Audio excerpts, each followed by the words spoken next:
Montando a Radiola Mixon hoje aqui, ó. Bar do Zé Raimundo, Paxiba. Daqui a pouco chega junto aí.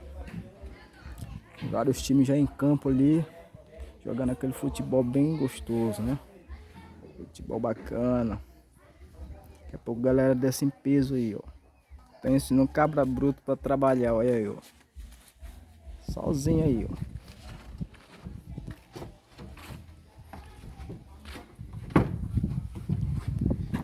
Sozinho montando a radiola e a gente nos bastidores aqui, ó. Só registrando aí pra vocês.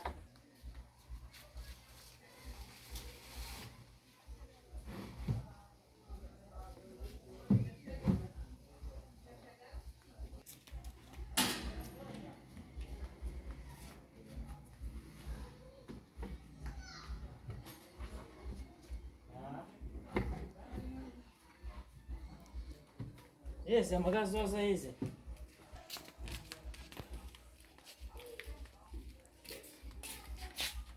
Esse é o Brutão. Da parte dele. Esse aí é o Brutão aí, ó.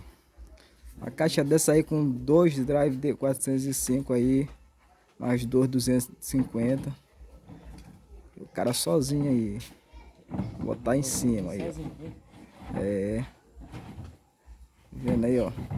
Tá terminando aí, vocês verem. Não tá, no total ele não gastou aí nem 10 minutos aí pra montar o som aí, entendeu? Pra montar as colunas aí.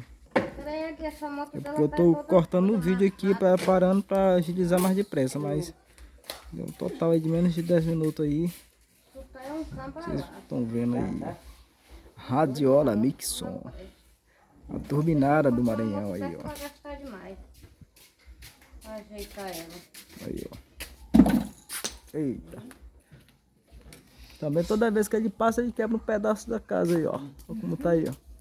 Eu vou arriscar quebrar essa aqui, ó. Olha lá, gente, ó. Conversar com ele um pouquinho aí. Ei, tem mais bonita demais, olha.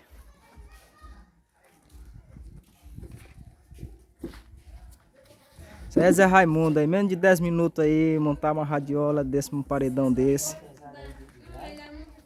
Tira o chapéu, meu irmão. Sozinho aí. Já ajudei muito a montar ela aí, com ele aí. Eu sozinho não dou conta de uma caixa de grave dessa aí, nem desse médio aí, pesa demais. Mas ele, o homem é bruto. O homem é bruto aí, ó.